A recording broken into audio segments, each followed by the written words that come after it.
that the Columbine attackers had planned to hijack a plane from Denver's New World Airport, perhaps lodge it into skyscrapers in New York City. Look for the early warning signals that deeply troubled young people send. I, Ashley Egeland, recognized Eric Harris and redacted, shooting at me and other people. We walked over there, we saw three guys with guns. Do what thou wilt with the whole of the law. Former students at Columbine High School. We already know that. I'll tell you who they are because, okay, we already know who they are, ma'am. Government reports, Wherever a witness identifies someone besides Harris or Klebold by name as having been an attacker, the name has been redacted. Like, as a Thelemite, I should say. I was sort of scared to die at first until we learned about this. And then I got a lot better from it.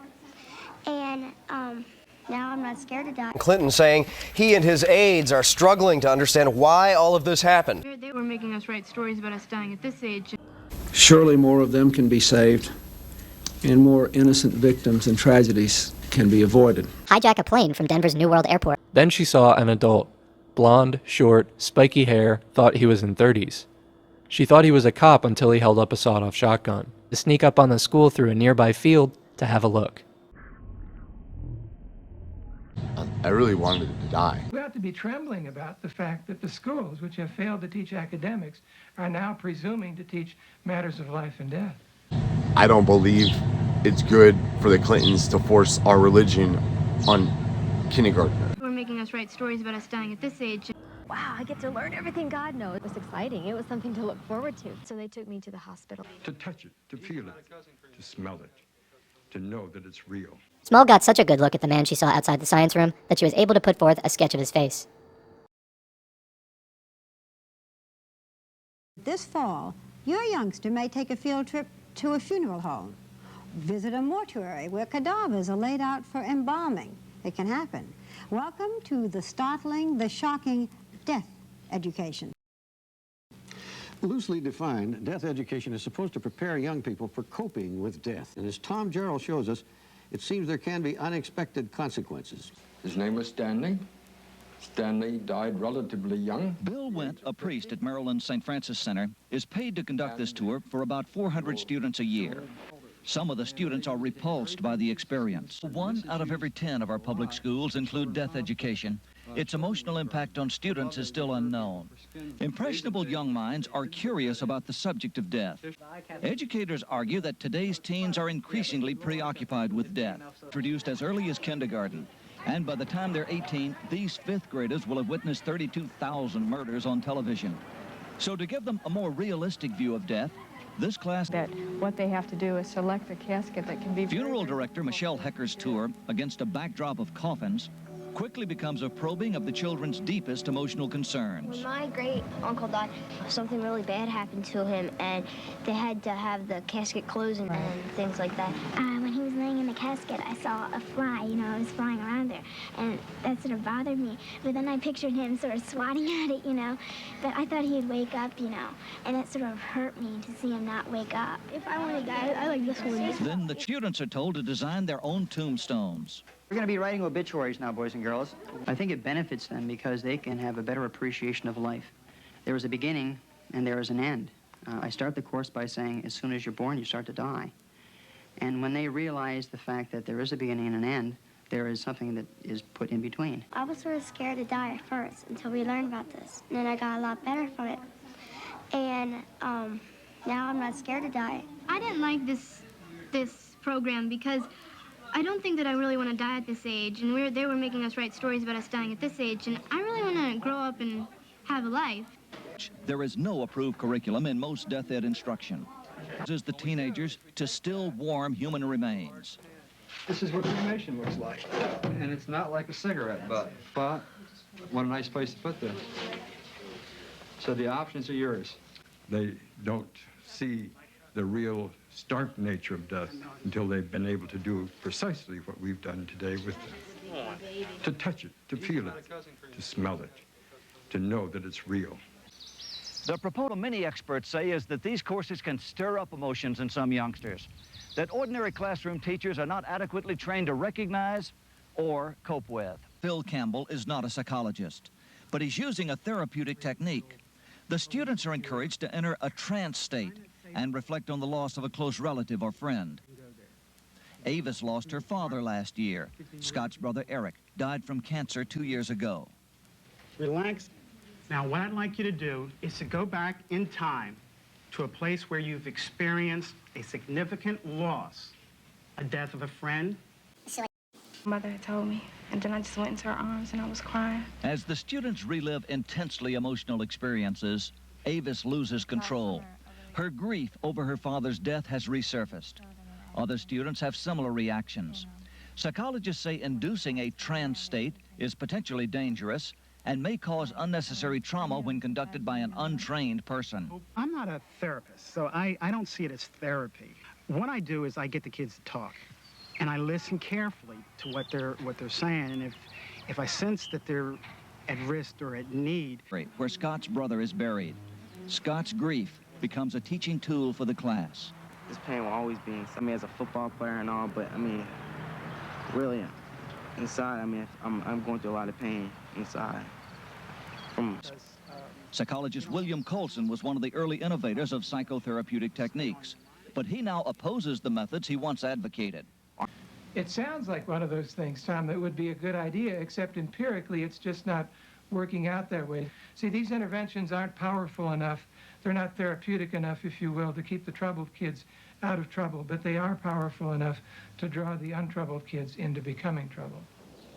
Tara Becca believes she was seduced into an attempt by her death ed class. 6 years ago, Tara was a junior at Columbine High in Littleton, Colorado. Reincarnation into the classroom discussions of death.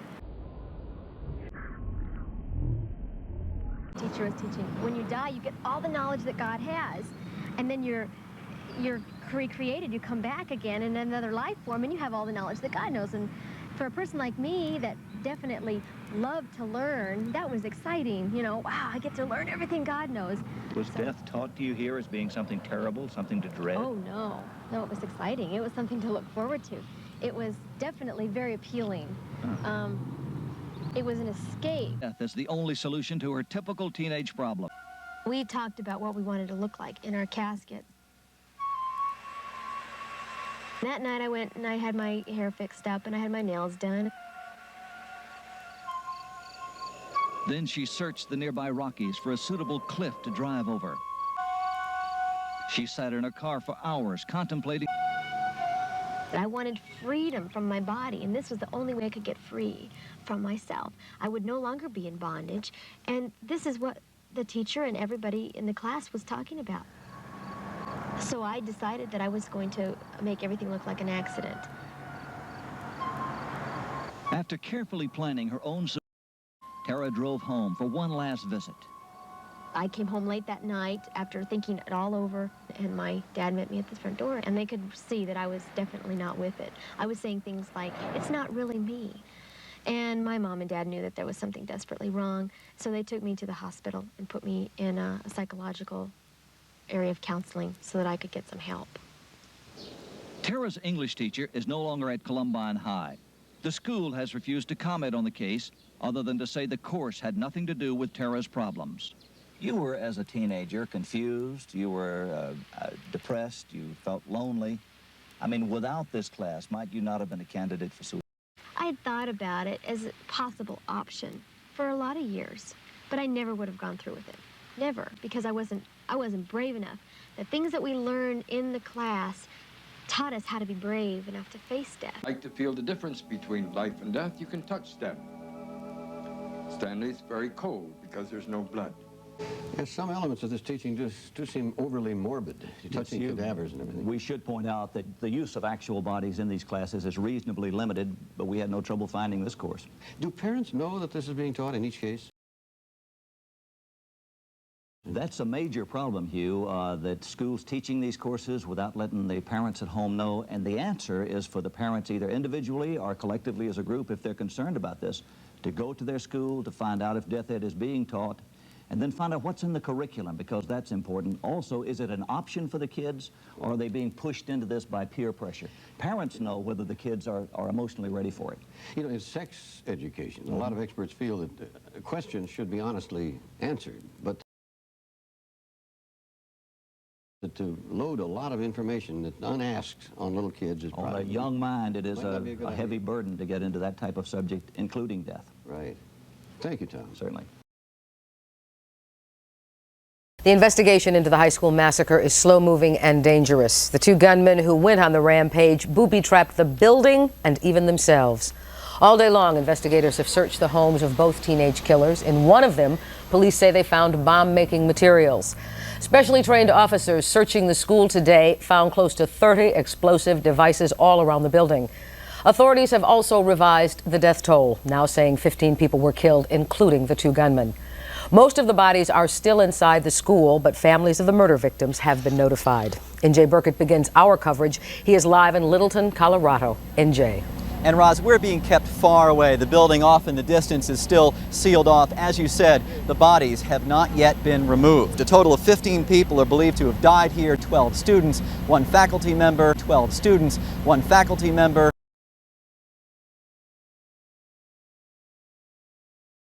12 students, 1 faculty member, and the 2 young killers. Investigators say this attack appears to have been carefully planned for a long time. One by one, students returned to Columbine High and left bouquets of flowers in a park half a mile away. A little bit of pain, a little bit of everything at once. And it's deep, you know, but just got to be strong. Parents, hug your kids. Pray that, be happy that you're with them. Kids, grab your friends, hold them tight, and never be mad at people because it could happen in a second that they'll be gone. Investigators found their first pipe bomb in the parking lot, and the Denver bomb squad immediately sealed off the building. Robotic cameras later found the entire school was booby-trapped. Eric Harris and Dylan Klebold had apparently committed, but investigators say they spent their final moments rigging the building and their own bodies with more than 24 pipe bombs. Amid the gunshots and bomb blasts, hundreds of students ran for their lives, stalked in their own school by 2 of their own classmates, who went on a rampage. People were getting shot all around me. There was a guy at a table right next to us, next to me and her, and they just shot him and then walked away, and then he was just sitting there in a pool of blood. Detectives now believe they entered the school through a back door and stormed down the hallways. They cornered students in the cafeteria and the library, where there was nowhere to run. Witnesses say they laughed as they fired their weapons, executing their classmates who begged for their lives. They were shooting anyone of color wearing a white hat or played a sport, and they didn't care who it was, and it was all at close range. Screaming after they'd shoot up something, they'd go, woo! Just a pleasure for them. This morning, students packed a prayer service at a local church and stood in the parking lot, embraced one another, and wiped away their tears. Graduation was less than 2 weeks away. Amber Burgess is Columbine High School's homecoming queen. I don't even know if people are going to be able to walk back in the school again and see empty chairs, and it'll be horrible. Now, they have been attempting to identify the bodies inside the school all day today. At a news conference just a few minutes ago, the county prosecutor updated reporters on their efforts to identify the bodies. We have completed tentative notifications to, I believe, all of the family members of the people who are still inside the school. Only 2 of the victims have been removed, at least the last time I was down at the scene. We have a number of others that are still at the scene, but we've completed those tentative identifications to the families and notified them that, based on descriptions and other criteria that they have provided to us, that we've been able to identify them. That now the latest word from the county prosecutor here. Once again, to recap, 15 people dead, 16 people hospitalized, 5 of them in critical condition. Live tonight, Littleton, Colorado. NJ Burkett, Channel 7 Eyewitness News. All right, NJ, thank you. President Clinton saying he and his aides are struggling to understand why all of this happened. The president said early intervention is the key to preventing trouble. We must all do more to recognize and look for the early warning signals that deeply troubled young people send often before they explode into violence.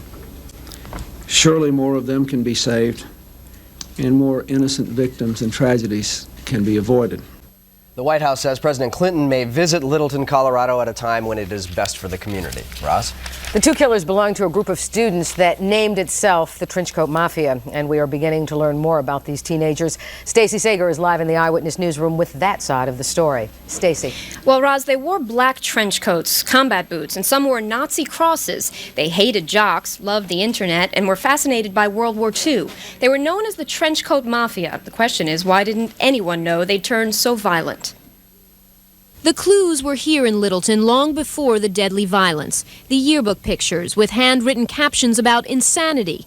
This alleged Trenchcoat Mafia website shut down shortly after ABC News took these pictures. It even had a so-called hit list, mentioning jocks and one substitute teacher as potential targets.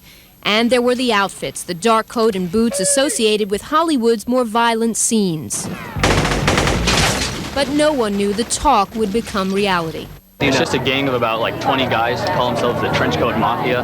They like wear trench coats every day to school, and wear makeup and paint their nails and stuff.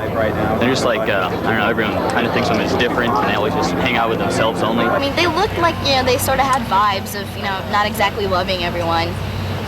But I mean, they never walked around the halls, saying, you're all gonna die. Students also say that members of the small suburban gang bragged about their guns and ammo.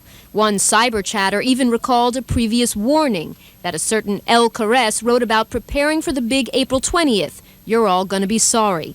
Terrorism experts widely know that this time of year has been extremely violent throughout history. April 19th is the anniversary of many painful moments, from Waco to Ruby Ridge to Oklahoma City.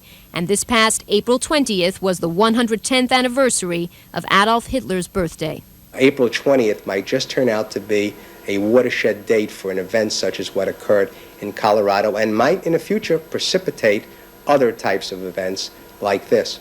Experts we talked to feel it is tragic the isolation and hatred went undetected at the school, yet they say the key to preventing future violence may really lie with parents and kids at home. Teach them they're allowed to express their anger in words. They're not allowed to act on them. If they don't act on it with you, they will learn how to control their anger as they get older. Now, police have been interviewing the family members of the two teenagers responsible for the shooting. We now know that one of them, Eric Harris, also posted violent lyrics and recipes for pipe bombs on the internet. And his final entry in an AOL chat room, which was posted yesterday morning at 8:41, read, "Today is my last day on Earth." Rob. Disturbing. Thank you, Stacey. The Vatican led world reaction to the horror in Colorado. Pope John Paul is calling on Americans to respect the dignity of human life. In London and other major capitals around the world, the shooting grabbed the headlines, knocking the war in Kosovo off of the front pages. A Tokyo paper labeled America as a sick gun society, and Australia's Prime Minister called the shooting an act of terrorism. The Jefferson County Sheriff's Office, amid pressure over the long delay in publishing their investigation's findings, released a report in May 2000, including over 11,000 pages of lead sheets, ballistics and eyewitness reports, and other attack-related media. The length of these reports did not lend them to rapid digestion, people of the world to take a fresh look at the attack launched on Columbine.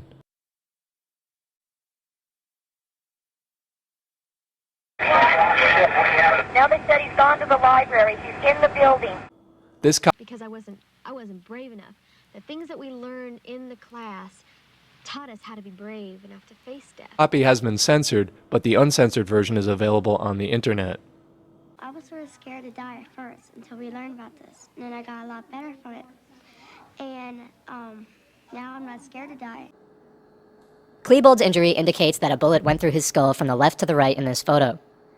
I didn't like this program because I don't think that I really want to die at this age. And they were making us write stories about us dying at this age. And I really want to grow up and have a life.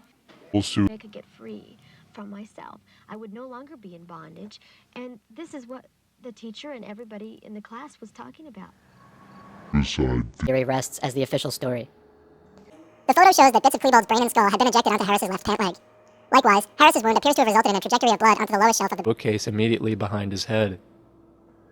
This would appear to indicate that Harris and Klebold were lying in this exact position at the time of the shots having been fired. Officially, the time of their deaths was set between 12:05 and 12:08 p.m. by government sharpshooters looking in the windows of the library. No one inside the school, in or near the library, reported hearing or seeing Harris and Klebold, but sounds of explosions and gunfire were heard well after this time. Overseeing the investigation for the FBI was Supervisory Agent Dwayne Fusilier. One of Fusilier's sons, Scott, had attended Columbine and had produced video projects for school involving partial simulations of the attack. These were made in 1997, and the production team involved members and quasi-members of the trenchcoat group Harris and Klebold were allegedly affiliated with. The FBI stated that they had full confidence in Fusilier, who had previously been a key figure in the apprehension of the Montana Freemen, and that there was no conflict of interest in his heading of the investigation. Did anyone here in your group see the shooter? I did. We did. We heard 3 gunshots, and I said it was gunshots, and Heather was like, no, it wasn't, and then she got up, and then I got up, and we walked over there. We saw 3 guys with guns. We saw a really tall guy in a black trench coat. We walked over there. We saw 3 guys with guns. Over there, we saw 3 guys with guns. Harris was known to have had light brown, closely cut hair, and to have stood approximately 5 foot 10 inches in height, 6 foot 3 inches tall, was of average build, had brownish red hair several inches long. Eglin gave the following statement. I, Ashley Eglin, recognized Eric Harris and, redacted, in the hall, while I was by the gymnasium, shooting at me and other people. In the government reports, wherever a witness identifies someone besides Harris or Klebold by name as having been an attacker, the name has been redacted in accordance with state of Colorado law. In a few places, however, a name which was required to have been redacted has been left visible. As having been a white male, about 5 foot 8 inches tall, described as the same size as me, Ashley, with a scrawny body and glasses, reading glasses, nondescript and not sunglasses, and dark brown hair below the ears and curled at the back, the redacted name appears several more times in the text that follows. A map of the school grounds is shown bearing captions indicating the positions of people and places relevant to Ashley's testimony. Caption number 1, which refers to the place where Ashley saw the shooters, is labeled Harris, Morris. In her report, Ashley described this person as shooting at her and other people about the same number of times as Eric Harris. Of CHS Class of 99 Chris Morris, a friend of Eric Harris, being taken into police custody on the afternoon of the attack. Brian Fry, Age 813, that when he received his yearbook, he looked at the picture of redacted and became convinced that the person he saw standing outside the student entrance holding and then shooting the Tech-9 was redacted, not Eric Harris. He said he had assumed the shooter was Eric Harris because he did not recognize him as Dylan Klebold that day, and the media had announced the shooters as Eric and Dylan. He advised the shooter took very long strides and was close enough to him, he estimates about 15 feet, that he saw the acne on his face. Student Bijan Monty was sitting on the grass outside the school during lunch and saw an individual with a gun whom she told was not one of the guys identified on television. Monty saw 3 students go down to the ground and a guy in the trench coat standing over 2 of the downed kids. She stated she knew it was redacted in the trench coat because she recognized him. Monty got a good look at the attacker as she watched redacted for approximately 30 seconds. Bijan was positive the man with the gun standing over the 2 kids was redacted. She stated she could recognize redacted and that is whom she saw. She stated she could see his complexion was rough with acne and she could see his messed up teeth and overbite from where she was standing. Monty was asked if there was any doubt in her mind whom she saw. Monty stated there was no doubt, it was redacted. Caitlin Place saw a person coming down the stairs on the outside. He was shooting a rifle. He was tall and he had a long-shaped face. He was wearing a trench coat. Kate said, it was redacted. I'm almost positive of it. I remember looking him dead in the eye. He was in my debate class for a little bit, either the end of the last semester or the beginning of this one. She then stated that she recognized him as redacted. Kate said that Dylan kind of looks like redacted, but Dylan doesn't have the long face. Redacted teeth are messed up, and he was smiling and I saw his teeth then. Kate said that she has since seen pictures of Dylan Klebold and Eric Harris, and she said it's not one of them. On page 4465, in her yearbook, and pointed out redacted picture. She stated that his appearance has changed from that picture, that now he has long hair and his face is really broken out.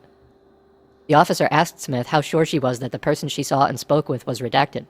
Her response was 100% sure. Crystal Arculeta reported on page 2364, the trench coat throw 1 pipe bomb on the hill above the cafeteria. She said that Perry was pigeon-toed and that the person was walking that way, in a very distinct pigeon-toed manner.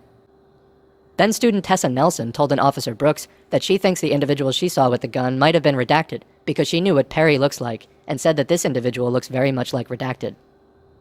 Brooks asked Tessa if she had been close enough to this individual to pick him out of a photo lineup. Brooks then presented Tessa with an unmarked photo lineup, which showed redacted in photo number 3. Tessa looked at the lineup for about 5 seconds and picked photo 3. Then CHS student Matthew Conley told that Perry driving a small red car in the parking lot at nearby Clement Park.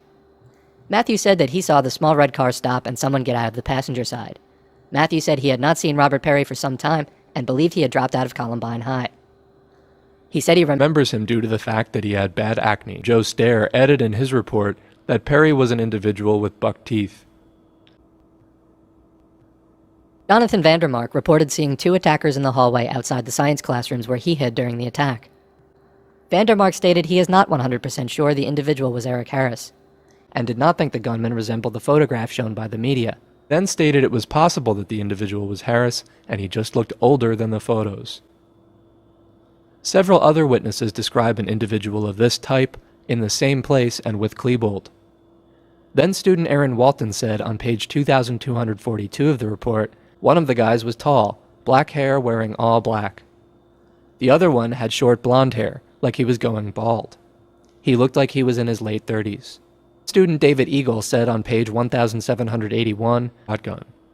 Eagle described this person holding the gun as someone with black shaved hair with blonde streaks. The hair was longer on the top than it was on the bottom. Eagle said that the person he saw did not look like the people, Harris and Klebold, he seen on television. Jennifer Small reported on page 2183, shooter. Then she saw an adult, blonde, short, spiky hair, thought he was in 30s. She thought he was a cop until he held up a sawed-off shotgun, a white t-shirt, and described as buffed, with a chiseled face. An investigator interviewing Small wrote the following. Small got such a good look at the man she saw outside the science room that she was able to put forth a sketch of his face.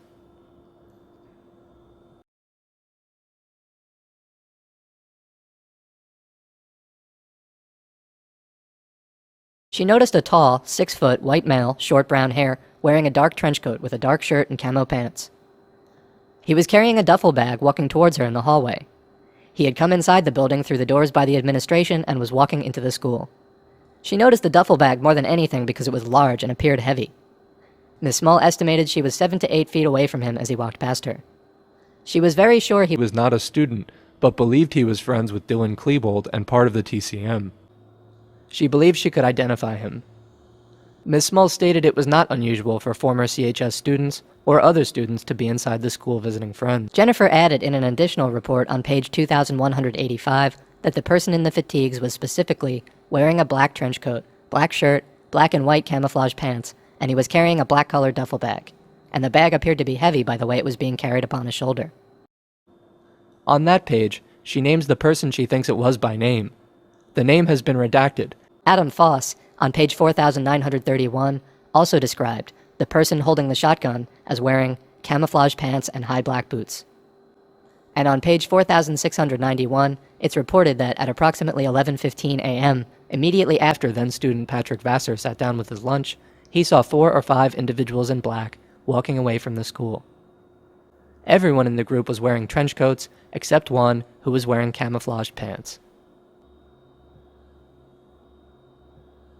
About midway through the early part of the attack, 3 young men, one of whom was a former student at Columbine, were arrested in a field near the building. We had 3 individuals that were ascending upon the school wearing kind of military camouflage fatigue type things. They were detained, and it appears they are associates of these gentlemen or good friends of these gentlemen that I don't want to call them gentlemen, these people that perpetrated this atrocity here today. We're talking about someone dressed. They were said to be members of a culture known as splatterpunk, a variation of punk culture whose adherents are especially interested in morbidity and violence. All 3 of them wore camouflage pants at the time of their detainment. According to statements made by John Stone, these individuals, Matthew Christensen, Matt Accard, and Jim Brenetti, told police that they were curious about the shooting after hearing about it on the radio and decided to sneak up on the school through a nearby field to have a look. Stone responded that the attack was not being reported on the radio at that time. All of what exactly was exchanged between police and the 3 remains uncertain, but they were released. At the minimum, They were temporarily used as a diversion by a sheriff not wanting to explain who Chris Morris was or why he had been put into the back of a police car. This is still under investigation. We're not sure what relationship he had to those people inside, but he was a very good friend according to the information. Sophomore Jake Apodaca, just prior to the 11:15 bell, while sitting at a table near the south window, walked out of the southwest exit of the cafeteria toward the soccer fields. He heard what sounded like a string of firecrackers going off and turned toward the school and saw two white males crouching along the northwest corner of the cafeteria. One person was dressed in a white short-sleeved t-shirt and blue jeans with no weapon visible. The other person was dressed in all black, black trousers, black shirt, black trench coat, a black beret, and was wearing what appeared to be a black mask. He did not recognize either of these individuals since one had on a mask and the person in the white t-shirt because he was crouched down with his back to him. Apodaca saw the person in the white t-shirt throw an object about the size of a soda can on top of the library. Landing on the roof, it exploded with a loud boom, a flash of fire, and puff of smoke. Wisher is another who saw this attacker. Wisher was recorded on page 1264 as having seen a white male, dressed in a white short-sleeved shirt and blue jeans, kneeling with his back to him near the northwest corner of the cafeteria. Wisher saw this person throw an object one-handed on top of the cafeteria library roof. It appeared metallic, and it exploded with a loud bang, a flash of fire, and a pall of smoke. While he observed the person in the black trench coat shooting outside and the person in the white t-shirt throwing the explosive device, he also heard very rapid gunfire coming from somewhere within the school. While he observed the person in the black trench coat shooting outside and the person in the white t-shirt throwing the explosive device, he also heard very rapid gunfire coming from somewhere within the school. Donald Arnold, who had walked to the soccer field after eating his lunch, is recorded on page 666 as having looked toward the school and seen a short, pudgy male wearing a white t-shirt and throwing something onto the roof of the school near the electrical transformers. Arnold heard an explosion and saw dust on the roof soon after. Patrick Neville, age 1044, that he saw a white male with a white shirt, blue jeans, whom he observed throw something on the roof which exploded. More Mike Kenny told investigators, writing on page 940, that he and the people he was with observed a party in a black trench coat with black pants. Mike reported that the guy had a Tech 9 in his hand. A person wearing a white t-shirt and blue jeans was about 10 feet behind the guy in the trench coat, and they both appeared to be together. Nathan Vander, 4677, and then a Columbine Jr. Vander saw two individuals outside of the school. One individual he saw only from the waist up was dressed in a white shirt and blue jeans. This person was throwing something in a sidearm motion up toward the school roof. Jonathan Cole recounted to investigators, writing on page 750, when he noticed two males in trench coats. One was wearing a ski mask with one large hole in it, but one had brown, puffy hair. Seeing a third male who was wearing a white t-shirt that had either short sleeves or no sleeves, blue jeans, exit the building behind the two trenched males. Heard that the male in the white shirt yelled at the other two males in trench coats to go. A soccer field, and he saw a kid in a t-shirt with the two people that were in long jackets, and the kid was throwing a bomb or some type of a pipe device on the roof. Jason Brem, on page 719, observed a party wearing a trench coat and black hat turned backwards, who was leaning against a green post that was anchoring a tree, a little shorter than himself. Jason is 5'11" or 6 feet, and that he was wearing a black pair of boots. Detective Demmel showed Jason photographs of Eric Harris and Dylan Klebold at that time, with Jason reporting that the party he observed wearing the trench coat had a very round face, and was neither Harris nor Klebold. The party had a black nylon bag with straps at his feet, approximately 1.5 to 2 feet long, and appeared full. Jason heard what he thought sounded like a string of firecrackers going off, and saw smoke coming up from next to the guy in the trench coat. That the person in the trench coat was the same party that he had observed when he walked out of the door. The guy in the trench coat was alone. The party in the trench coat began shooting randomly as he walked down the stairs. The gunman then started shooting into windows of the library. The individual then lobbed several devices up onto the roof that caused explosions. He then ran back down the stairs to the bottom and fired off what Jason thinks was a shotgun that was louder than anything else that had been going off. Page 4010 of the report, A. Pavalainen witnessed a lone white student running toward the inside stairs in the cafeteria about 5 to 7 feet away from her, wearing a black jacket. The student had ear-length brown hair and no hat. She believed he was about 5'6" tall. Believed the student was firing a weapon while running. Pop noise became louder as the student ran by them towards the steps. Duffy described the person in the cafeteria as a male, tall, about 6 feet, wearing baggy black pants, a red shirt, and a black trench coat. That this person was holding what appeared to her to be a double-barreled shotgun. She stated there was nothing in particular about him that was distinctive. She has seen numerous pictures of Eric Harris since the incident, and does not believe that this is who she saw that day. Lisa Forgan, one of the last students to exit the cafeteria, also saw an attacker wearing an orange shirt and speaking German, whom she did not believe was either suspect seen on TV or in the paper, but felt she may be able to identify him. And one gunman was reported as having been referred to as Joe by the attackers he was with. Student Darain Salazar reported to Denver Police 3761 that he did hear one suspect call the other one Joe, and Columbine student Courtney Harrival is reported by FBI Special Agent John M. Helvig as having heard who she thought was a gunman say, redacted, "I have 3 of them in here." She's very positive that she heard the word redacted and not the word yo. Supporting Harrival's account is Colorado Bureau of Investigation agent Jerry W. Means' report of then student Alicia Insinius stating that she was in the cafeteria eating her lunch at approximately 11:20 a.m. when the shooting started. She stated everyone started screaming and she saw 3 people with guns coming into the cafeteria. Ms. Insinius stated that one of the gunmen had a long black coat and she did not recognize him. She stated the other 2 shooters were a current student and a student that had graduated last year. She did not know their names. Ms. Insinius stated as the gunmen were walking around the cafeteria and the stairway, she heard one of them say, "Redacted, where are you? I got 3 of them," this being the same exchange heard by Harrival. Insinius' statement was also recorded on a police lead sheet, indicating that Insinius had specifically heard the gunman say, "Joe, where are you? I got 3 of them." Harris's and Klebold's official paths through the school take them from the parking lot, through the cafeteria, up the stairs, into the library, back down the stairs, back into the cafeteria, back up the stairs, back into the library, and to the coroner's office. At least 2 of the participants in the attack on Columbine were witnessed in none of these places.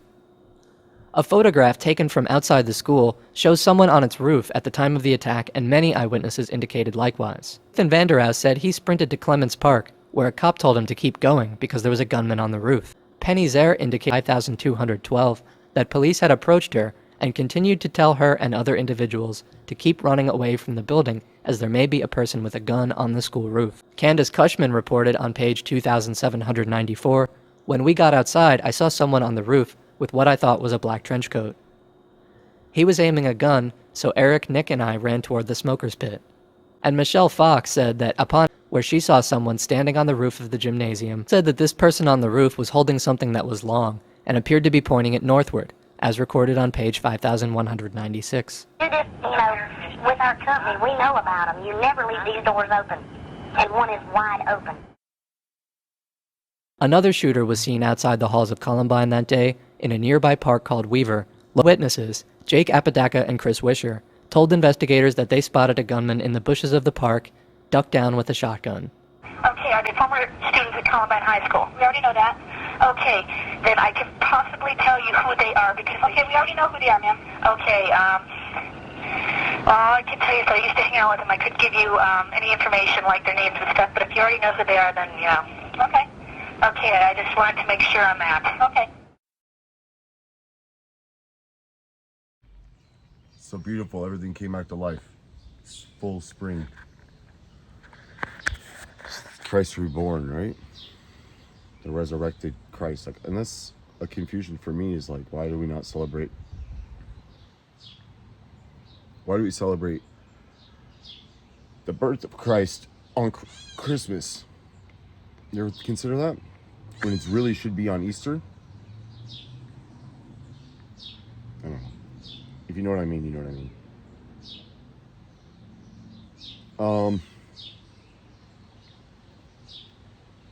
I see everything from both sides now, so I don't really have an opinion.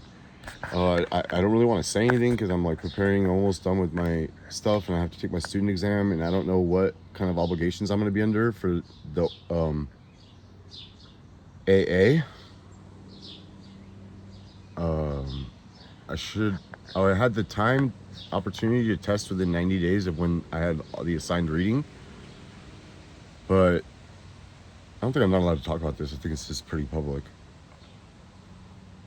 And then when Gabby came home, it just kind of slowed things down, and I changed things up, and I started concentrating more on just, being present and really just enjoying now and here. And I'm working through a lot of my trauma, and I got a response from the city of Los Angeles about my claim against them for when they falsely imprisoned me. And I had to bail out, and I was in the middle of working. I had to provide like my GPS, because whatever, it doesn't matter. They had a case, but like they settle people, like I could have sued them for all the times the cops like falsely arrested me and imprisoned me, and I didn't show my ID, and they charge me with obstruction. Like, people go online and get videos like of them walking around with assault rifles and then charging the cops with false imprisonment. Like, I could have already been a millionaire and used my intelligence. Like, it's not about money. It's just like, I don't think it's like my time. I just need to wait for things to continue to happen. I'm afraid to file. I'm not afraid, but I don't want to. I'm not afraid. When I say like I'm afraid like it is too soon. Like that, like I may be like trying to push an issue, and also like I always need to forgive and be patient and love and forgive my enemies. Be patient in adversity, consistent in charity, persistent in faith. Be kind to those that despitefully use you and seek to do you harm. Love and forgive your enemies, and above all, remain indomitable in hope. So like I have to feel like there's a reason for me. Like my mom was telling me last night, like I stayed up all night telling her about this video that I've been making. And she's like, well, why are you doing this? Why are you talking about this now? Like, and I'm like, because like honestly, like, I was terrified that the government was gonna kill me. And like the first thing that ever happened when I was a kid growing up was Columbine. Like, and then it made me start thinking about like how they used to have us go into like these little like portable rooms, and they would hook us up to like these things, and they would play sounds in our ears. Like, can you hear this sound? Can you hear this sound? Like, it was like a hearing test, but it's like to identify like psychic youth. It's kind of like what this video is kind of getting into.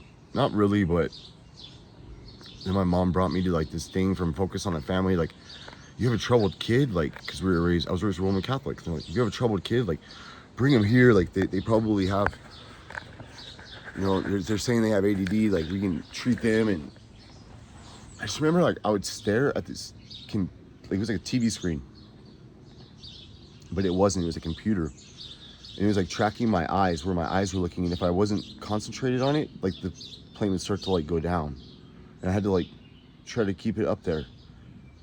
And it was in a dark room, and I was always listening. I had to listen to like 80 hours of classical music. And they said there was some kind of frequencies that were put, there was some kind of frequency thing, or it wasn't frequency. It was like some kind of study, or I don't know where it came from. I want to ask one more about where we got it from. I could probably look it up on AI. But it was just telling my personal story to actually think I wasn't even going to talk about this. Now I'm like thinking about it. It was pretty crazy, like, but anyways, that's why I love classical music so much, just because I just grew up and I had to listen to it for so many hours. But then I started really enjoying like Mozart. Like, you can hear like within Beethoven and Mozart, like if you listen to it, you already know what's going to come next. Does that make sense? Like, you can already, like, it's part of like the magic of what happens within you while you're listening to it. It's like I don't know how to explain, for me, my brain. And then like with the 3D magic eye, like how it taught me how to zone in and zone out. And like when I was first taught, like, I don't know. So everything for me like has been my own journey and path. And I'm just really like glad that there are orders like the AA and the OTO that are available for me. Like, because when I first got the Thoth Crowley deck, I had seen on there, it said Ordo Templi Orientis, and that's what made me like call them up and be like, hey, can I join you guys for mass? Because like when I read the manifesto, it was like, oh, the orders of the Illuminati and the Knights of Malta and the Knights of Columbus and all these like Freemasons and Rosicrucian order, like all these different orders. Like, I'm like, oh my god, like the Illuminati's like top branch Illuminati's like school of mystery school. It's like open to the public. Like, hell yeah, I want to join. Like, can I come join you guys for mass? And I was just so like naive that I didn't realize, like, yeah, they're all really cool people. I've never had a bad experience from anyone I've ever met at OTO. It was like all the things that were happening were like things that I was creating in my mind, like thinking like the government is trying to kill me. But like I always had faith, like, and trust in church. Like, I love OTO. Everyone I've ever met at OTO, Gabby loves OTO. My mom's met all the people at OTO, and she dropped me off for church on the solstice. But I don't think she would have ever gone to the OTO unless she would have just been dropping me off there for mass, because I was like all broken. She had to help me get to mass during solstice. But it's crazy just like looking at my life from solstice till now. It's been, and after the accident, and like I was telling my mom, I was like, if I wanted to die, like I wouldn't have thought this way. Like I would have kept on being a conspiracy theorist. and crazy, like thinking like the government's after me trying to kill me. Like I just have to like believe in my head like they weren't. They were just trying to like convince me, like these, like I see other people like stalked by the feds on Instagram. Do not follow her account, but just like go look at her account because it's funny. But like then they want your subscription. Like after you watch her video, like, oh, pay me this money for a subscription. This week's Bible verse is going to be on the Good Samaritan. You're not supposed to be afraid of your neighbor. The whole story is about forgiving and loving your neighbor who's from a different culture. So try to get along with each other this week and try to understand someone who's different from your beliefs or something different, or learn something new. And just try to forgive and love each other. And if you can, when you go to Christmas time, it's good to donate 10% of your like money you got from your last paycheck. You're supposed to donate to the church. I'm not gonna record this. This is all bad. I got the air conditioner blowing and shit. Shut up. Alright, bye. But it's just me working through my psychological trauma, and it's like, though I really see now, it's like the way you perceive things is what you see in life. And if you see and you look for conspiracies, or you believe the government's out there doing all this evil shit, like, do I believe the Clintons were probably up to some evil shit with Ruby Ridge, Waco, the bombings at the, I mean, all these things, like Ted Kaczynski. I don't know, we're gonna have to get into that because this is what this channel's all about, right? So it's like politics, religion, and I do want to continue, like, this is my will to talk about my experiences, and I'm not gonna feel like I'm not able to like do my will. Like, no one's gonna stop me from doing my will. And I really just do this out of love, and I'm really just working through my own trauma. Like, I don't even watch my own videos. Like, I'll just post them and I don't watch them because it's hard editing and going through it, thinking about all the things I've been through. I can relate so much with the mother of those children, like how she's talking about, like, she feels like everywhere she was going, like, people knew her. Like, they made me feel like that. Like, they were following me around, and they would have people walk up to me and tell me things that I was doing, like, earlier that week or the day before, like, where I slept, or like weird shit in different cities. Like, it was like an advanced stalking program, like, that I'm not lying about.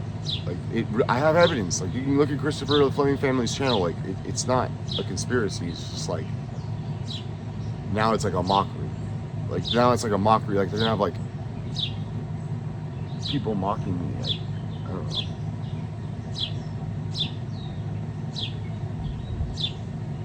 It just hurts. It's frustrating. But like, I don't ever really get no feedback for like, or any help in it. But I'm not supposed to get help. Like, I'm supposed to only rely on myself and like just like use my imagination, like Jesus was saying, and like go within. Like, I am nothing. I'm nowhere. I'm no one at all. And breathe and like do my asana and Spanish ritual, invoking Lucifer and subjecting all the spirits. Like, but focus on finishing my reading, getting my exam date, and passing my examination. It's like I'm not wasting any more of my life. Like, I feel like the reason why Lucifer, or this spirit, like, of light, enlightenment, and knowledge, like in NFNL, my holy guardian angel, like, preserved me, is so that like I can complete my training. You know what I mean? It's like, oh no, like, you are like going down the Jedi way, like, you have to finish the path.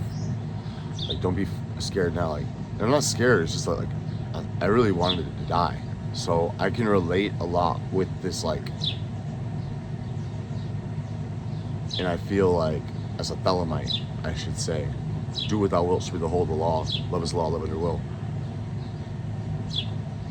I don't believe it's good for the Clintons to force our religion on kindergartners. Like, if you should just teach them about basic shit first, and when a child or a man comes to you and says, I seek further enlightenment, like, I want to be taught the mysteries. Like, I don't want to just be told, like, Christianity is all there is, or Hinduism all there is, or like Buddhism is all there is. Like, there's, or because those paths all lead to true enlightenment, no matter which one you're gonna choose. Like Judaism, Christianity, like all paths. Like we see it. Like they say Freemasons will bow at every altar. It's like we're not trying to. Maybe I'm not supposed to say all this. I don't know. I don't want to get in trouble. I'm not gonna get in trouble. No one's gonna tell me I can't say anything. I just don't want to have the order feel like, oh, like we can't bring you in because you got this really YouTube channel and you talk too much on YouTube. Because like, see, those who know do not speak, and those who speak do not know. But it's really hard to articulate or have a point of view on anything anyways, because I kind of feel like I see it from both points of view. Whereas before, like I was really against like what a certain country in the Middle East is doing. But now I'm just like, oh my God, like I see it literally from all different points of view. And then I kind of see like pieces moving on the board as well, which is like Trump's gonna go over there and pretend like he's mad at them now, and he's gonna go make friends with all the bad guys that we never went to go have friends with, and create these pacts of AI with UAE.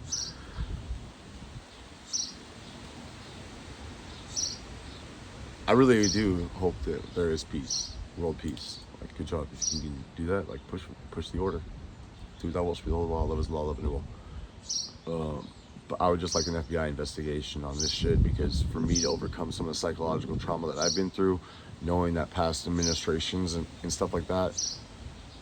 And I mean, I see like they changed the FBI director, but with the new FBI director, like, if I call them, do you think they're gonna investigate or try to like tell me like what I can do for some reparations? Because like I've already filed a claim on them, and they haven't even responded. The city of Los Angeles responded. But, like, do I feel comfortable filing a lawsuit on the FBI again, or a lawsuit and going after the government like again? Like, no. And then it's not my will. Like, I don't want to start a war with the government. Like, I'm just gonna shut up and try to be cool and lay low. And if I'm ever needed, then I can step up and like answer the call. But like, I don't really feel like the world leaders really want to hear my point of view, anyways. And like, why should I? Like, who am I? I'm just a truck driver, right? And someone who should have died a bunch of times and was messed with. Like, I went through psychological trauma, and basically, like, I went through trauma, dude. Like, I'm nobody, but I feel like also if I'm somebody I can actually do like a lot to help. I have some pretty good ideas, and I understand like business and government and politics, like, and religion. I just have a different way of seeing things, because like I have an autographical memory. So when I hear something, I can like memorize it. If I hear it once or twice, I got it. Like I can repeat it back to you. And then like if I saw something, so I've saved so many things, like, and I have so many things like that are in files in my brain. Like, even if I didn't have them all like in stuff, like I wouldn't be able to.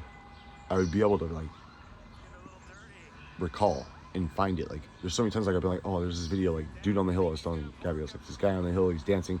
I can describe it and be like, oh, bam. And now we got AI, so like, hey, there was this viral video where there was this guy on the hill and he was dancing, and no one was dancing with him, and everyone was just filming him because they were trying to make him look like he was a weirdo, and he was dancing on the hill by himself. And the video's 5 minutes long. So for the first minute and a half, he's just sitting there grooving by himself to the music. Everyone is at a concert and wants to get up and dance, but no one's doing it because everyone feels like, oh, everyone's watching me or whatever. You know, it's like an awkward social shit. And you have women are like that. They like to like always think about like what everyone else is thinking about them. Like, whereas like I don't give a fuck what anyone's thinking. I'm not more worried about what an NFL is gonna think about me when I die.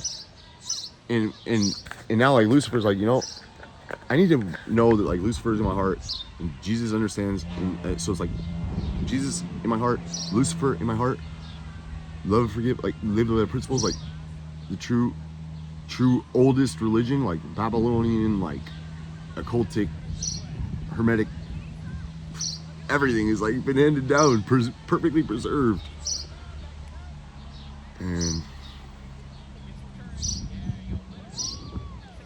I don't know why I'm trying to explain it to you. I'm not trying to explain it to you. I tell myself this so that I can like remember. I go back and watch the video like maybe in years from now, because I haven't really even watched some of the videos I posted from Christopher's channel. Christopher Fleming's it's the Sovereign channel, but it's more like so that I can, oh yeah, that's where you were. It's nothing new. It's just crazy. Like every book I read, I feel like, oh my God, I live this. I've been through this.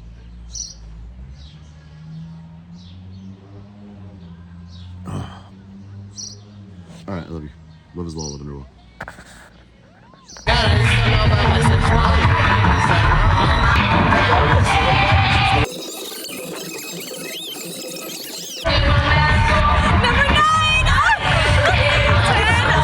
It's Dance Dance Revolution!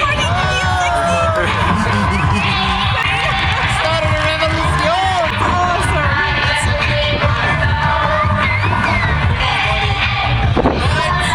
It's like the coolest thing ever! Look how cool running over! One man can change the board! I wanna go down! No, it's good. You gonna go? Have fun.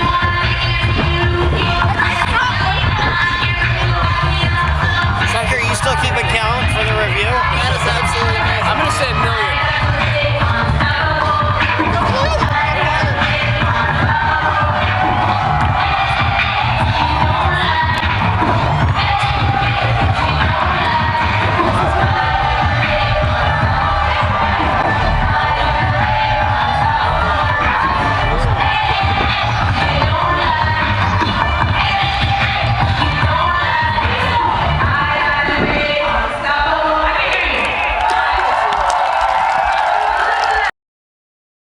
She stated the group really tried to alienate themselves from others. Adam Kyler reported to investigators that around Christmas 1998, kids in black leather trench coats threatened him, telling him they were going to kill him if he went to class, and if he told anyone about the threats, they would shoot him. That the one giving him the trouble was Klebold, but others were present while it occurred. After Adam's mother informed the school administration about it, the harassment from Klebold ceased. CHS class of 2001 and one-time TCM member Alex Marsh said she left the group in about December of '98 because of their propensity for violence. Specifically, Marsh told classmates that she knew of the attack having been planned since at least that time, and was overheard stating that if she hadn't left the group, she probably would have been in on it with them. According to an unnamed individual in the JCSO report, the attack had been the big rumor for 2 years. And Martin Middleton, who had been in the Jefferson County area in the mid-90s, at that time encountered an individual talking about the attempted bombing that would take place on Hitler's 110th birthday, who also told him that the trenchcoat mafia which would be attempting it was not just a bunch of lonely depressed kids, but something much larger. Indeed, we were told after the attack that the Columbine attackers had planned to not just shoot and maim a few dozen students, but to kill 500 people, level the school with bombs, hijack a plane from Denver's New World Airport, and, despite their total inexperience with aviation, fly it over 2,000 miles, where they would perhaps lodge it into skyscrapers in New York City, a plan which may have sounded foreign to audiences of 1999, but which today seems all too familiar.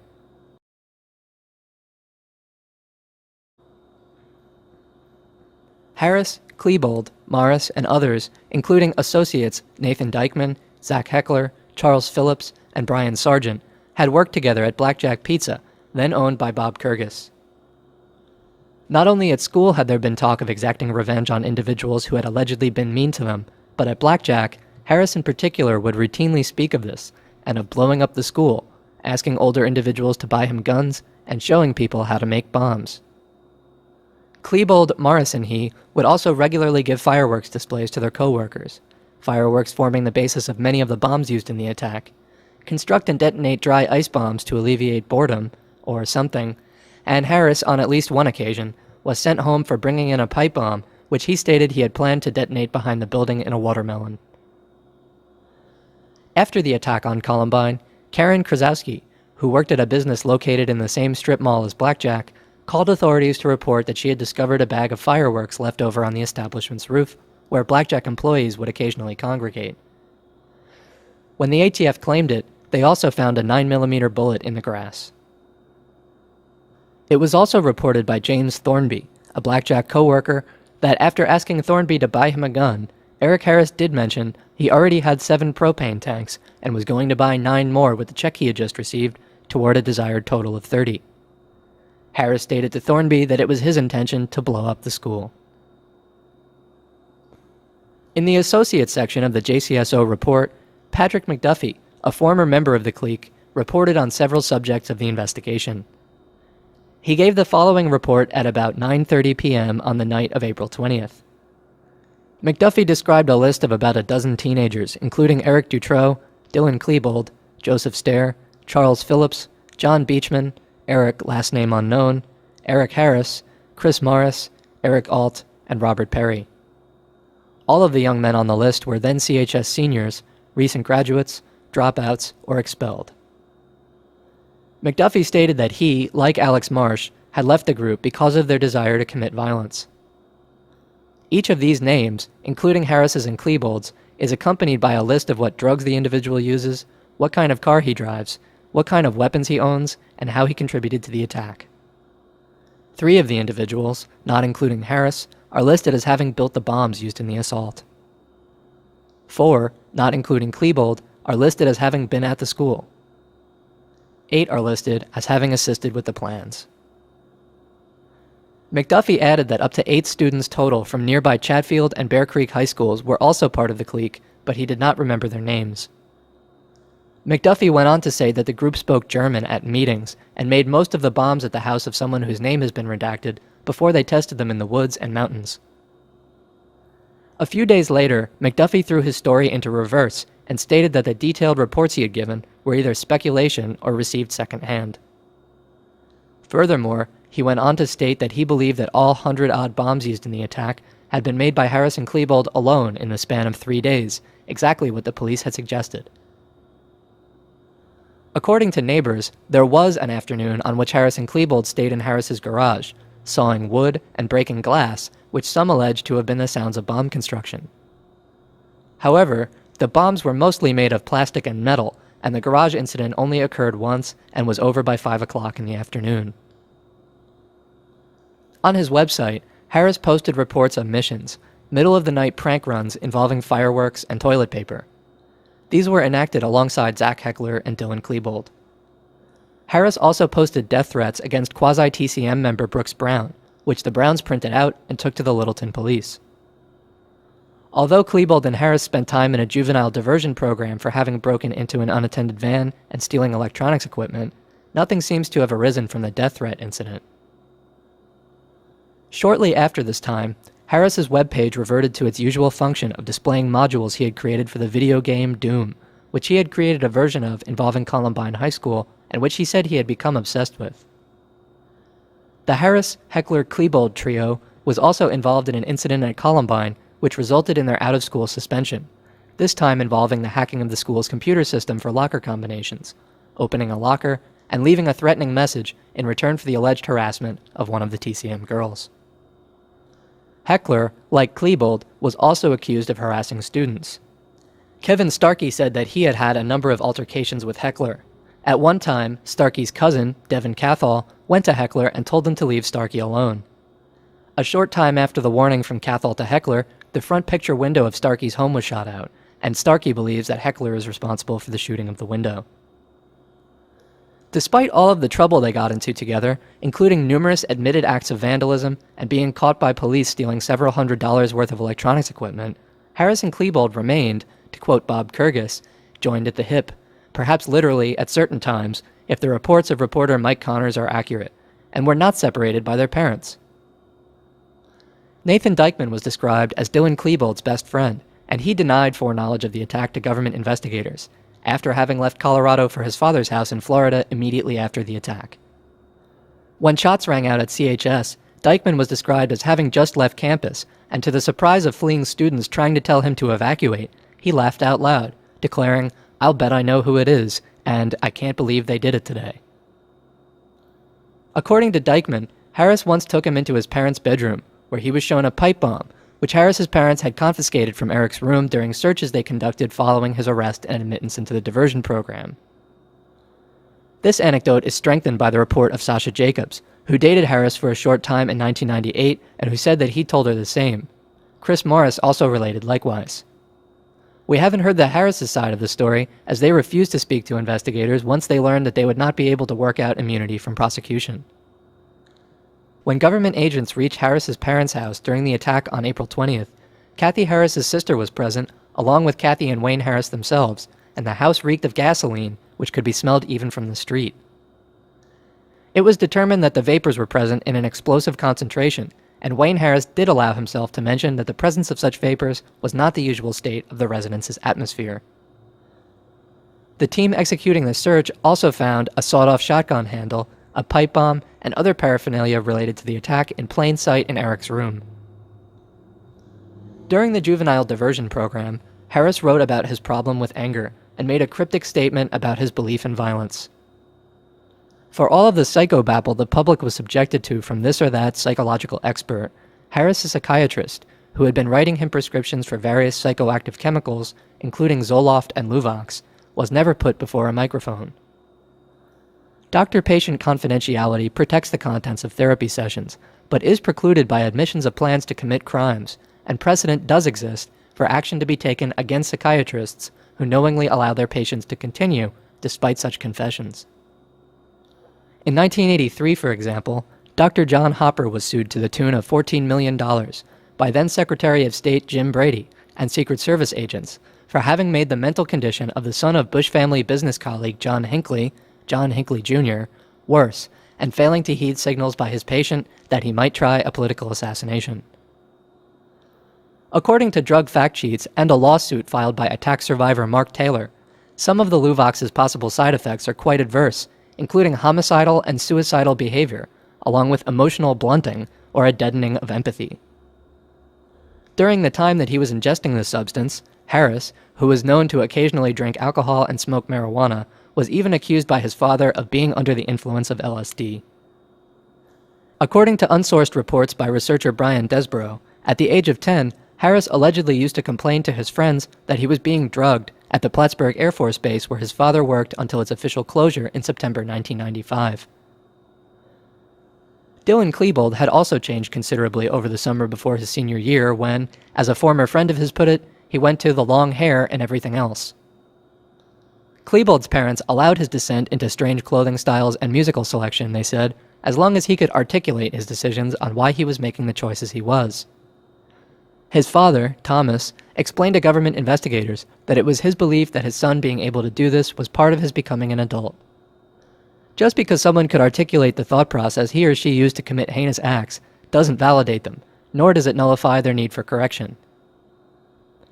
In addition to school videos featuring Harris and Klebold starring as hitmen hired to protect high school students of low social status, Dylan wrote a story in an English class which caused the teacher to pull him aside, and also to notify his parents and a school counselor. The story featured godlike, heroic assassins murdering the athletes at a high school. Klebold's parents were not concerned, and Klebold himself said that it was just a story. Whereas Eric Harris and Dylan Klebold are apparently no longer among the living, CHS-TCM co-founder Chris Morris reported that he began wearing the trench coat to create an ominous or threatening appearance, and that, in the 1997 to 98 school year, up to 100 students were doing the same. By the following year, the number had dropped to a dozen or so, and Morris himself shed the trench coat while continuing to wear a dark green, black-looking beret as a matter of course. Morris assisted government investigators in attempting to rope Blackjack Pizza employee Phil Duran, who had bought guns for Dylan Klebold, into the government's net by placing a phone call to him from the FBI office in Denver. He was eventually cleared of all suspicion by authorities, and according to his girlfriend, Nicole Markham's mother, considers himself a victim of the attack for the damage it's done to his name. Ashley Egland is one CHS student who named Morris by name as having been a shooter during the attack, but according to Morris, he was off campus playing Nintendo at the house of Corey Friesen. Friesen, a co-founder of the CHS-TCM, is the son of CHS chemistry teacher Kent Friesen, who showed his students how to make a potato launcher type of weapon by using explosive chemicals. Morris added to his lab partner during the lesson that it would be easy to convert the device into a pipe bomb with just a few adjustments. TCM co-founder, 1998 CHS graduate, and 2007 suicide Joe Stair, who, despite his statements to police that he had seen the TCM group only once or twice since he left high school, had been asked several times by CHS staff to stay away from the campus since he had already graduated, described Morris as having a severe anger problem. Morris, who knew how to use a variety of weapons, including medieval weapons, had reportedly pulled knives on several people during the years before the attack on Columbine. One of the people he reportedly did not get along with was Robert Perry, another of the reported attackers. On April 11th, Perry began working a graveyard shift in an area supermarket, but did not work on April 19th or 20th. Perry, his family, and neighbor all claimed that at the time of the attack, Perry was at home, asleep, and was awoken by his mother at about 11:30 a.m. to view news broadcasts about it. Perry says that he then got dressed in his black trench coat, smart if true, and went to the school to check on his sister Liddy. This may not have been an unusual occurrence for Perry, who, like Joe Stair, was reported to have spent significant amounts of time on the grounds of CHS following the end of his enrollment there. Many witnesses who described or named Perry as having participated in the attack, and in particular, who described his noticeable acne, were goaded by government investigators to, quote, understand that the attacker they had seen was actually Klebold. As stated earlier, Perry somewhat resembled Klebold, but with a longer face, crooked teeth, a noticeable overbite, pigeon-toed gait, and massive zits. Perry was spotted walking from the school in a tie-dyed shirt just following the attack by Suni Hop, who had known him for 6 years and was 100% sure it was he whom she was looking at. And while she was at the nearby public library where some students were being evacuated to, Patricia Stevens had occasion to talk with a CHS student, Brianne Cook, who talked of knowing the two gunmen and also of having seen them at the school with another person. While explaining this, Brianne Cook became noticeably alarmed and pointed to a male standing among the students at the library and identified this individual as the same person she had seen with the two suspects. This individual was described as a white male, 18 to 20, with red, dirty, matted down hair, 6'2", with a slender build, wearing a pink-yellow tie-dyed shirt. He was described as having wild eyes and did not stay at the library. Brooks Brown, a lifelong friend of Klebold and a quasi-member of the Trenchcoat Mafia, was described in the reports by students as tending to lie a lot and having considered himself a master philosopher. He was also considered by at least one CHS teacher, as well as by some police, to have more knowledge about the attack than he was letting on. One piece of knowledge Brown appears to have been uniquely privy to was that Dylan Klebold had acne scars, as he reported to government investigators. Brown was said by a classmate to have been sitting in Eric Harris's assigned seat during 4th-hour creative writing class on April 20th, which was said to have been unusual. Brown stated that he ran into Eric Harris outside the building at about 11:10 a.m. on April 20th, the end of Columbine's 4th hour and the beginning of A lunch. This was supposedly Brown's first knowledge of the attack. In December of 1998, Laurie Reynolds was in first-hour choir class with Brooks Brown and 2 other subjects when she overheard Brooks tell Robbie, last name unknown, and Zach, last name unknown, that something big was going to happen on April 20th. And in addition to being a singer with the choir, Brown played in a band. Sometime prior to the attack, he had approached a fellow classmate about designing an album cover for one of his group's recordings. That individual declined, but the final product was a cover depicting Columbine High exploding. Interestingly, Brown was also a part of the production team for the video Scott Fusilier was working on, which depicted the destruction of Columbine High School. Just as none of Harris's vocalizations of the TCM game plan were taken seriously, Brown told the media regarding this video that it was a parody, done in humor. Speaking of things which aren't very funny, in an article titled Columbine 5 Years Later, Brown unveiled Thomas Klebold and himself as the reason why Michael Moore made Bowling for Columbine, an anti-gun propaganda movie which, despite its title, had little to do with details of the attack on CHS. For instance, the title, Bowling for Columbine, implies that Harris and Klebold had gone pleasure bowling on the morning of the attack, when score sheets from that day indicate that they did not attend their 0-hour, pre-school day Columbine bowling class at AMF Lanes.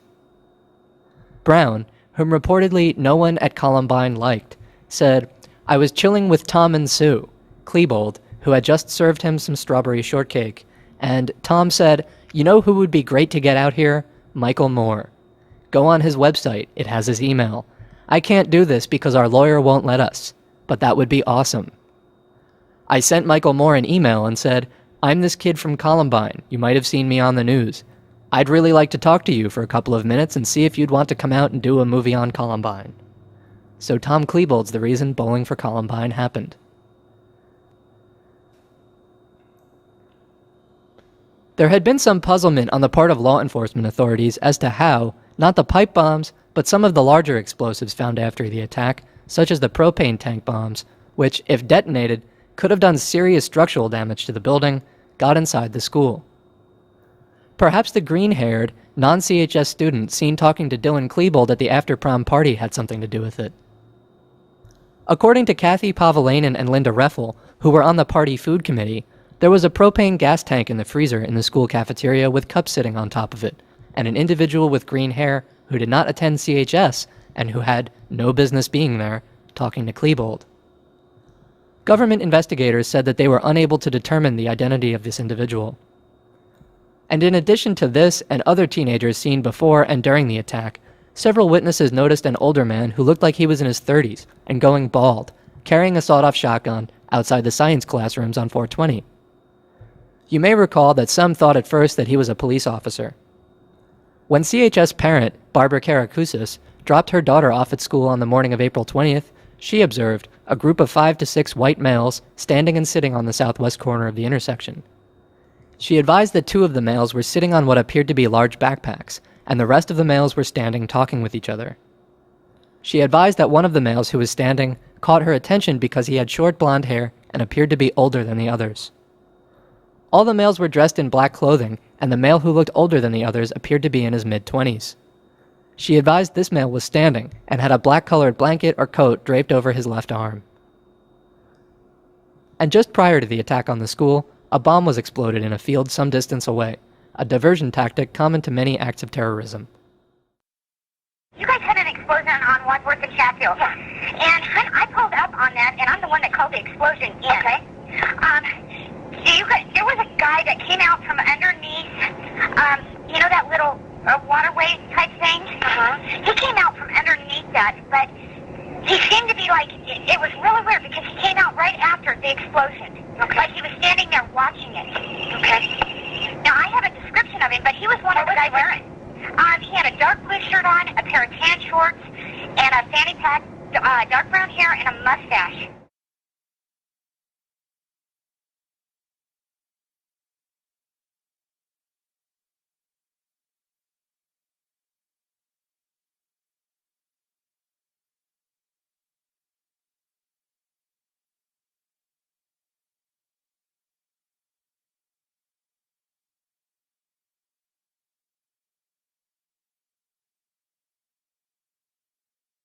While he was talking to government investigators, CHS Class of '98 and TCM member Eric Alt confirmed that the TCM talked about setting bombs around the school and blowing up the school, and that they talked about how it would be fun as a senior prank to ride through the school on dirt bikes with guns and shoot it up. Alt also told them that the group was into satanic worship, and that when the groups got into a fight, the mafia group would chant satanic verses as they walked by the jocks.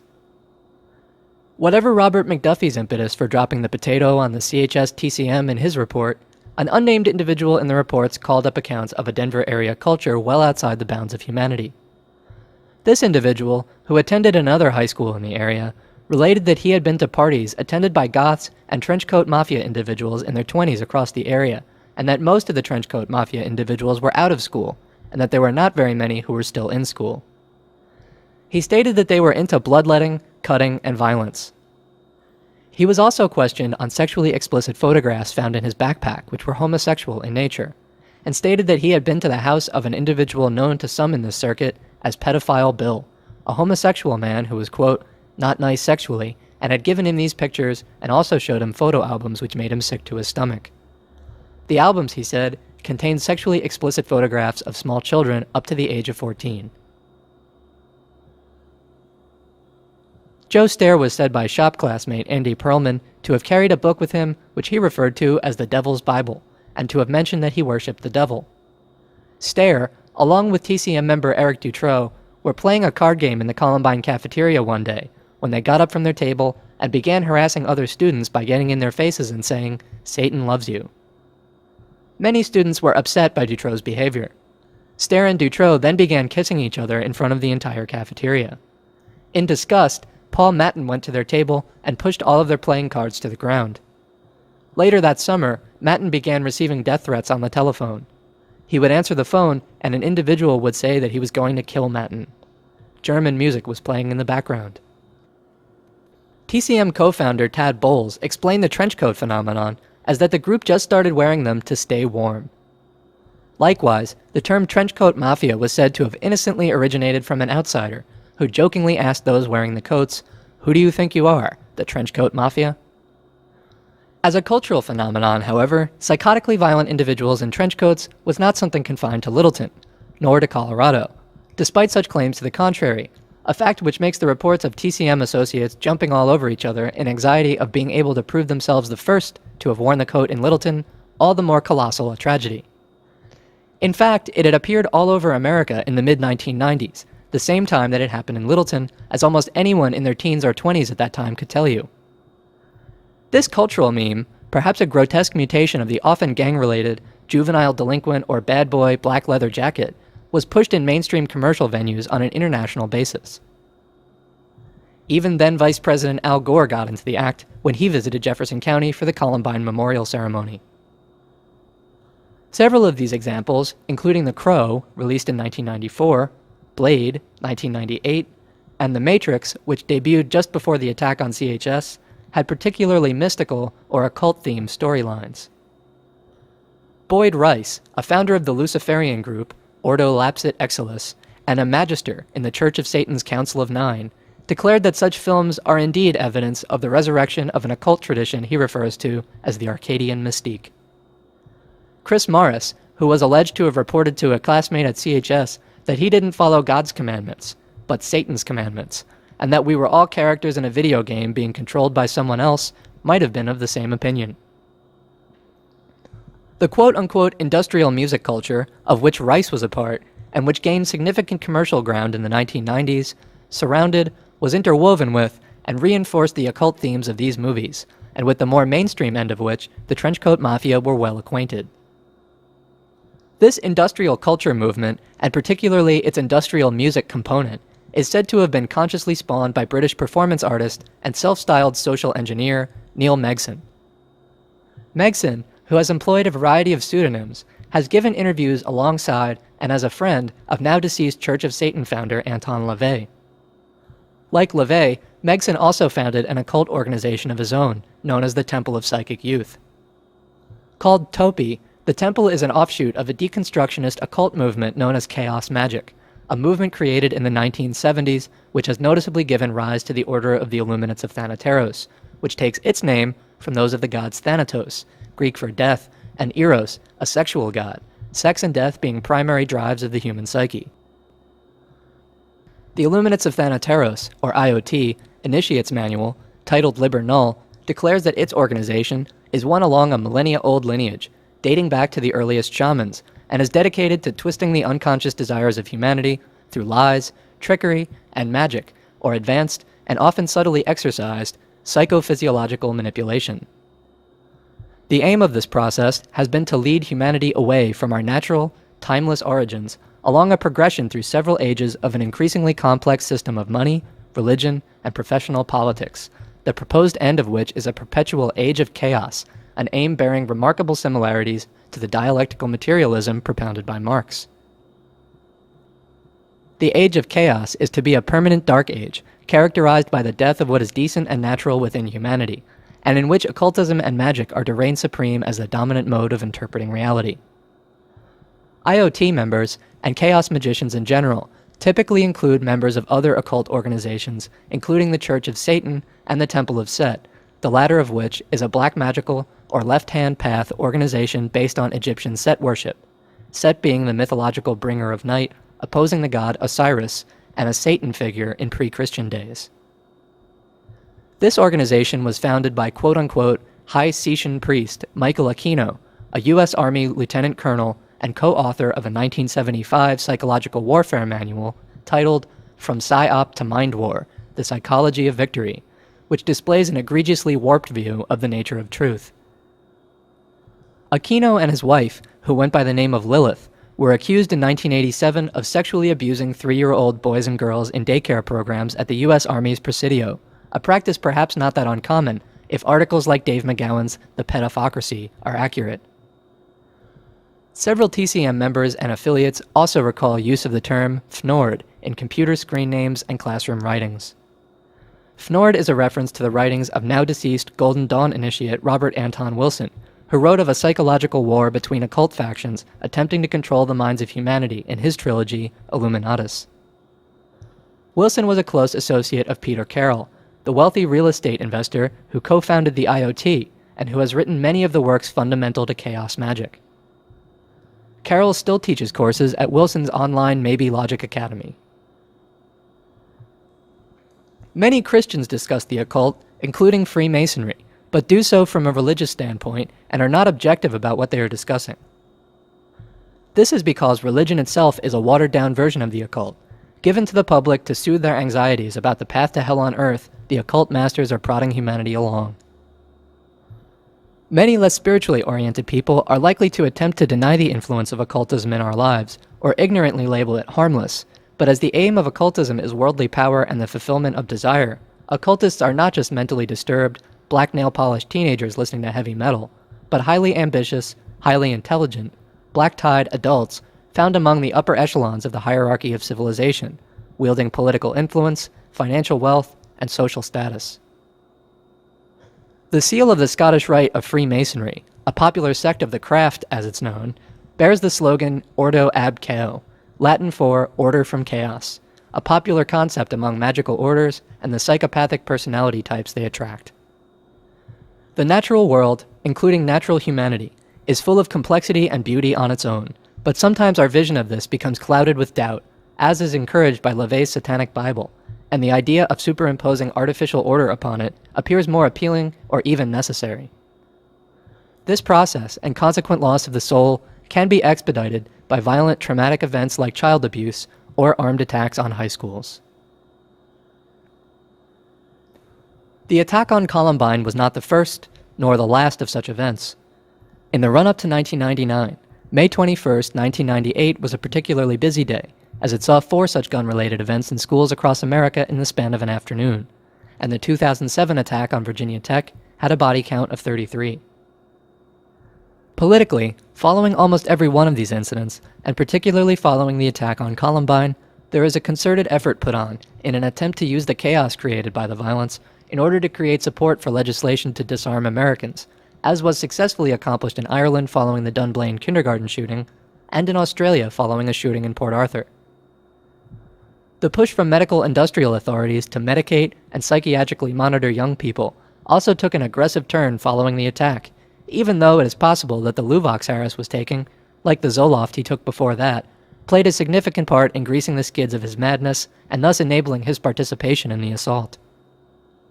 We are also told that draconian punishments, an increased and more heavily militarized police presence, and increased technologically based surveillance and identification systems are the solution to the troubles of society, which unimaginative politicians from all parties seem all too eager to advance upon us, whether we ask for them or not. One might wonder whom they really serve. I'm on hold for the president. Hello? Hello. Holloway? Yes. It's President Clinton. I just called to tell you I was thinking about you. Well, thank you very much. I'm so sorry. Well, this has been a terrible tragedy. Oh, my God. Well, the whole country's watching it with you, and I'm so sorry you're going through it. If there's anything we can do to help, we will. Well, actually, hopefully, even though this is a terrible tragedy, maybe we can turn this into the very last one to ever happen. Yep. Yeah. I hope we can, too. You know, one of the problems we faced after we had all those school shootings last year, none of which were this bad. No. We put out, I got the Justice Department and the Education Department, we worked really hard on this handbook for trying to prevent this stuff, and I just got a call from Congresswoman Carolyn McCarthy from New York, whose husband was gunned down on a Long Island commuter train a couple of years ago, and she said that her foundation has been in touch with so many schools with saying, well, this couldn't happen here. So I think now, it may shake everybody so much that maybe it will be the last thing we hear. I think when they get out here and they see this area, they will say this is the last place they ever would have thought about it. And I spent the night in Littleton before. I know it well. Yeah, it is. It's just, it's one of those wonderful little communities. Oh, it's fabulous. One of my best friends lives there, and so I know it very well. Yeah, we're still in shock. And have you heard the data on this? How many families? Well, we've got at least 20 in the local hospitals, and they have been in the school, and there are probably at least 25 dead. Yeah. This is, it's just unbelievable. One of the things that we found, I knew a lot of the people that were involved in the Arkansas deal because it was my home, and of course I was involved in a lot of these other schools too. And, one of the things that we found is the more counselors you can get in there, the quicker to deal with the kids, the better off it is, because a lot of them are going to have real problems. Yes, we've seen them just, I mean, of course we know how we are. We're all shook up. I mean, this thing is just unbelievable. Those poor kids that were held in there, some of them were held in there for a long time before they could be rescued to get out. And you're going to have a lot of kids that knew those two boys who heard them say things. They're going to feel guilty. They're going to wonder if they said something or done something with it, others be alive, and it's just going to be a horrible mess. If, we've got a lot of people in this crisis response team. If we can send you any of those people, you let us know. We'll all, our people will be in touch with you. Anything we can do to help. But I think that one thing I learned in these 4 or 5 terrible incidents we had last year is that the more of these kids you can convince to talk to somebody, and more quickly, people that are trained to deal with them, the more you will minimize their long-term trauma. Well, great. I appreciate that, because we've got quite a few on way. Well, in fact, we've got some down there. We've got others who are on their way to help. And, it's organized chaos right now. And, but we appreciate it. We would really be happy to work with you to see if maybe we can't stop this, if we can find what is wrong in our country.